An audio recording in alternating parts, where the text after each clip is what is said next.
Welcome back. Today we're going to talk about the top 10 AI filmmaking tools for 2025. I'm Darian Donjou, a filmmaker, and I've moved into AI filmmaking within the last couple of years, and I'm here to share you the things that I've learned through my journey with AI filmmaking.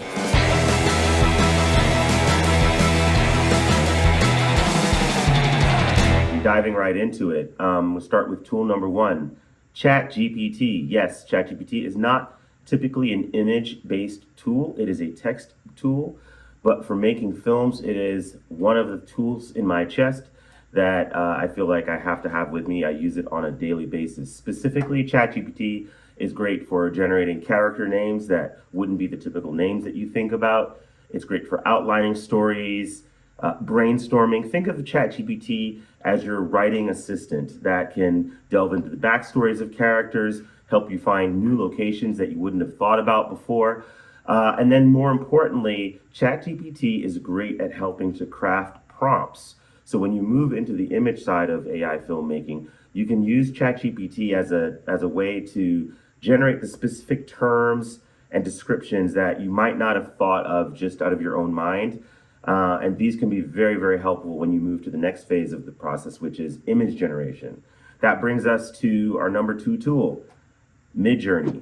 Midjourney is by far, in my opinion, the most dominant tool in the AI filmmaking tool set.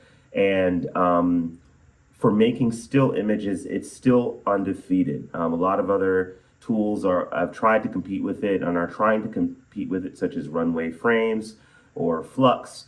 But in my opinion, to this day, Midjourney still dominates the space of image generation. Now, why is image generation important for filmmaking? Some of you may ask. Well, the process of making AI films generally starts with an image.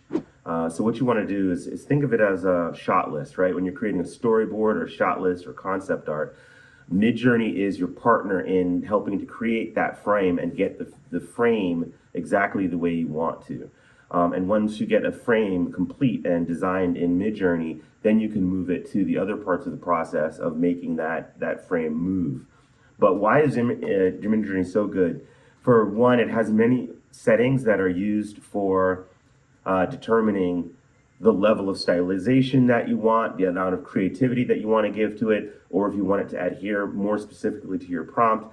And then there are lots of ways to reference in other imagery. So you can reference in styles with srefs, it's called style reference, sref, cref for character reference. And most importantly of all of these things is consistent characters. Midjourney is the closest right now to being able to generate consistent characters from shot to shot to shot. And so if you have characters that are consistent from one shot to another, and then you feed those still images with the consistent characters into your video generation tool, then what you're going to end up with is video clips that have characters that are consistent from shot to shot to shot throughout your movie. So let's go to video generation. But before we get there, let's talk about another power tool that's been around for decades and is still a crucial part of your tool set as an AI filmmaker, and that's Adobe Photoshop. Adobe Photoshop is the best image editor in the world, hands down. It's been that way for probably almost 30 years, and there are no signs of that abating right now. Sure, there are other tools out there that are free, GIMP, many other different tools that can be used for image editing. Canva is also one that is good for that. But in the end, for professional image manipulation, Photoshop remains the dominant tool. And in your AI filmmaking journey, what this is used for, in conjunction with Midjourney, is perfecting that shot that you want. Like you said, it's very important that you get the shot or the still image that's going to drive the shot just right. And sometimes when you get images out of Midjourney, you might have it 70% of the way there, but you might need to go into Photoshop to tweak things, move things around, and get that extra 30% that you're looking for. Now on this channel, we are going to talk about and go deep dive into the AI filmmaking workflow. And so what you'll see is that in many cases, what I will do is I will generate images in Midjourney, come back out to Photoshop, do image manipulations, feed those back into Midjourney to get a new cycle of iterations. And then additionally, there's the idea of sketching. So Photoshop, I use very often sometimes to sketch parts of the image that I want Midjourney to understand, and then Midjourney makes a more rendered image of that sketch. All right, once we get the image the way we want, there's another power tool, Magnific. Magnific is an upscaling tool. So when you get an image out of Midjourney, it's going to be at a limited resolution. And what Magnific does is it upscales the image. So you take an image, let's say an image that's roughly HD resolution, and you can upscale it to 4K, 6K, 8K, any amounts of Ks. But because AI is doing the interpolation of the upscaling, the upscaled image very often has even more detail than the original image had. And it's a very beautiful thing to be able to work with a tool that can understand and interpret what is in the image, and then even when it goes four times upres, it is able to make sure that the details are still there. So it's not like you're upscaling something and getting fuzzy details in places. All of the details are there at pixel level through Magnific. Then when we move from Magnific to our video generator, these extra pixels and this extra detail is going to be crucial, because the more detail that the video generator has from the still image, the better it understands and can figure out what it's supposed to do, because you're giving it more pixels to work with. If you give it a smaller resolution file, sure, it'll figure something out. But if there's more resolution there, the chances that the video generator will understand your intention and get a better result are extremely higher. So that's why Magnific as an upscaler is a very valuable tool. Other upscalers are Gigapixel from Topaz. That's also quite good. Photoshop itself also has upscaling. And there are times where you might want to do a combination of Magnific and Photoshop in order to take parts of the upscale that you want, and then again, finalize the image as a combo of the two. But ultimately, in the end, Magnific has proven to be one of the best tools for doing this. Now let's move to the video generators. For video generation, my favorite pick right now is Kling AI. And this is something that has occurred for me within the last 3 to 4 weeks. Kling, right before the end of the year in 2024, came out with a major update that put it heads and tails above all of the rest of the video editors. So I've tried all of the other ones. I've tried Sora. Google VO2 just dropped, which is amazing, but it's not freely available. It's not available to the public quite yet. You kind of have to get on a wait list and wait till they give it to you. Sure, maybe it'll be the best one once it's available, but for now it's not available everywhere, so I can't recommend that one yet. Krea is a wonderful tool which allows you to choose many of the other editors like Kling, like Luma Dream Machine, and like Minimax. So that's also an interesting tool for video generation. Minimax out of China has done a really great job. It's aka Hailuo AI is what it's called. And then, like I said, Luma Dream Machine. So these are some of the top ones, but in my opinion, Kling AI right now is heads and tails above all of them, including Sora, which was so hyped at the beginning of the year in 2024, came out to sort of kind of like a, it just really didn't live up to the hype that was surrounding it. Maybe they'll recover. We'll see what happens in 2025. I wouldn't sleep on OpenAI. It's a tough company and very sharp in the AI space. So maybe they will do a recovery. But for right now, Kling AI is my top choice for the actual video generations. And part of the reasons for that are that Kling AI has very consistent quality from beginning to end. What you'll notice with a lot of other video generators is it might start off, for the first second or two, really interesting, but by second 3, 4, or 5, the image will degrade, colors will start to change, even characters won't even look, characters may not look the same as they were on the first frame of the video. Kling AI, I've noticed, does a really great job of keeping things consistent and coherent from beginning to end. You can generate videos in 5 seconds, 10-second clips, and you can even choose for it to give you 1, 2, 3, or 4 generations at a time from the image, just so that you have options to choose from. Just really well thought out detail with Kling AI. Very, very impressed. And I will actually cut in a few clips of things that I've made with Kling AI in the last few days, just to kind of give an idea of what that looks like.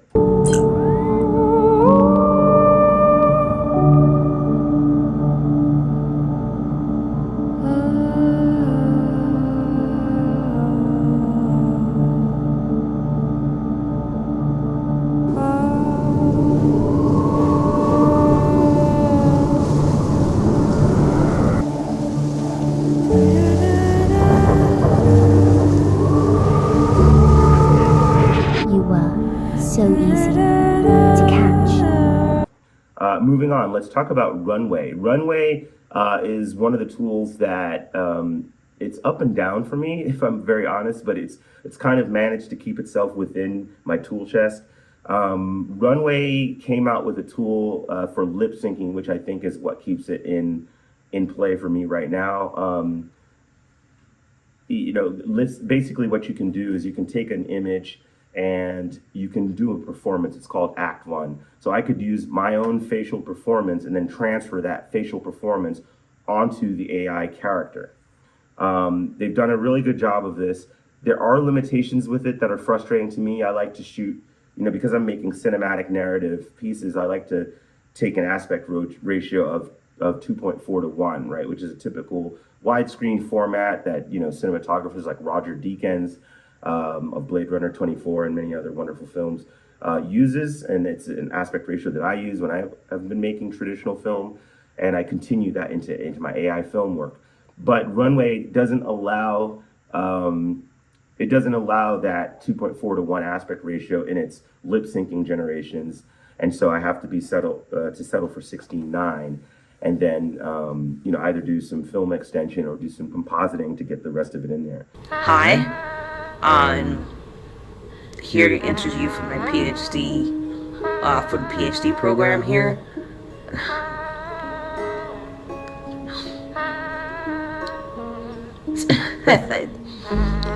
Yeah, I'm pretty excited. You could say that. Kling AI, on the other hand, does support the widescreen aspect ratio, which is, the full widescreen cinematic aspect ratio of 2.4 to 1, or whatever aspect ratio you put in it. If you just take an image and you stick it in there, Kling is going to generate the video at the aspect ratio of the image that you used as the driving source image. So that is another reason why I prefer Kling to that. But that being said, Runway's lip sync is quite good, and it does allow for the acting performance, which is literally taking the performance from my facial movements and transferring it to the AI character. All right, moving on. ElevenLabs. ElevenLabs has remained a staple for me with AI filmmaking since I touched it the very first time, and they show no signs of losing their spot. ElevenLabs is used for voiceover, voice generation, voice changing. And so if you've watched some of the films on my channel, ElevenLabs is the tool that I use to be able to use my vocal performance and then transfer that into any of the voices that they have available or any of the voices that I create or generate. They allow blending of voices, so you can really, just like a painter would mix and match different paint colors, you can do this with voices in ElevenLabs. It's really exquisite. And there's just a lot of options that ElevenLabs is great for, but for creation of multiple different voices, ElevenLabs is definitely the one. Topaz Video AI is next in the list. Topaz Video AI, once you've generated your imagery, which all the video generators are going to have a certain limit to the resolution that they'll be able to give back to you, right? So, if you're getting something out that, like I said, is HD or even kind of 2K-ish, I would say, is what you get out of Kling, but you want it at 4K or you want it at a higher resolution, then you would need to have a video upscaler. So just like Magnific is an image upscaler, Topaz Video AI is a video upscaler. So you can take an image or a video that was generated and upscale it to the resolution of your desired choice, which obviously for filmmaking is very important to be able to have the higher resolution. Most importantly, when you generate that video to the upper scale of resolution, it will not lose detail. So it's going to, just like it did with the image upscaler, Topaz Video AI is going to look at the pixels that you have that are in the video, and it's going to do its best to recreate that detail and add that detail in there. So for your really fine quality video generation, especially when you're doing professional renderings, for commercials or for film, you're going to want that resolution to be there. And Topaz Video AI is the tool that is best for that. You can run that locally or you can run it in the cloud, depending on your system capabilities. Moving on, music, right? All film has to have usually some kind of music or something in the background that gives you the tone or sets the feel that you're going for. And AIVA is my go-to for music generation, for music composition, setting the tone. It has all kinds of different genres. You can choose the specific key. So for me, for example, very often I'll do A minor is a key that works really well for creating like a thriller or a horror in a horror movie, a thriller type of feel, or even a sci-fi action or thriller. You're adding that minor key in there, and A minor is one of those go-to keys for me, or F minor. You can set that in AIVA. AIVA allows you to set the exact key, and the beauty of that is it'll generate something that you could actually play live music along with. So if you have a live guitarist, or you happen to be able to play, keys, piano, or have a singer that you'd like to be able to add vocals to it, you can actually set the correct key so that person can then, know which key to work with in adding to that. And then let's move on to Suno. Suno, very much like AIVA, is in the music space. But what's beautiful about Suno is Suno's really great at generating actual songs. So whereas AIVA is good for music composition, the score that sits behind it, Suno is great at getting you songs, actual songs with singers. It's amazing sounding. AI has gotten to a point where it is just almost unrecognizable. For most people, they wouldn't be able to tell that the song is generated by AI. For those of us professionals, sure, you could probably tell if you pay attention or if you listen to the whole song and notice certain things that it does. Like it has a tendency not necessarily to end the song, so it likes to keep on generating and generating as if the song might go on forever. So those are just some of the tricks that you might notice about AI generated music. But the reality is the tools are amazing for that, and Suno is in my opinion, is the best for that. So those are the top 10 tools for AI filmmaking. I hope you dive into those. If you have any questions about any of those tools, I'm willing to address that in the comments. Or if you have any questions about any of the alternative tools that I mentioned, which are always kind of leapfrogging each other. I never like to say that anything that I'm recommending right now is going to be the best forever. It's the best for right now, because in AI, you're always going to be unpredictable about which tool is going to leapfrog the other. The developments are coming out every single week at a very rapid clip, very rapid pace. But smash the subscribe button to keep up with those changes. I will try to keep you posted with what the latest updates are, latest developments in this industry, especially AI for filmmaking, and then we'll get into it. Additional mentions, just so that you have the complete package to create your AI film, would be Davinci Resolve. Davinci Resolve for me is my go-to editing system. I like it because it is the best color correction tool and color grading system, and it is a high-end editor at the same time, so I don't have to leave Davinci Resolve when I start an edit. I can just stay in there. I can do sound design right in Davinci Resolve, and it's able to handle the professional results at the very highest level, which is why we're here. We're not here to make play videos. We are here to make AI films that can compete with every other films that are out there, and so Davinci Resolve is my go-to for editing. For sound effects, I go to artlist.io. Artlist.io costs money, as many of these other tools do, but the reason I like that one is because the quality is very consistent across all of the sounds. I can generally find a sound effect for anything that I'm looking for, and I don't have to guess whether the quality is going to be there. I can find the sound, listen to it, download it, and it's going to work at the level of professional quality that I need. Prior to using Artlist.io, if you are looking for a free option, is freesound.org. I've used freesound.org for many years. It's free, it's donation based. If you feel like giving some money, you can, but you don't have to. But it has a huge database of sounds. And then the only thing that you'll have to worry about is that the quality of the different sounds might be at different levels of quality. So it's kind of like, buyer beware, right? If you find something that you like and it's the right quality, download it, use it, it's gonna sound great. But those are the additional tools that I wanted to mention for making AI films. And I'm glad that you're here with me, and I look forward to seeing you in the next video. Cheers.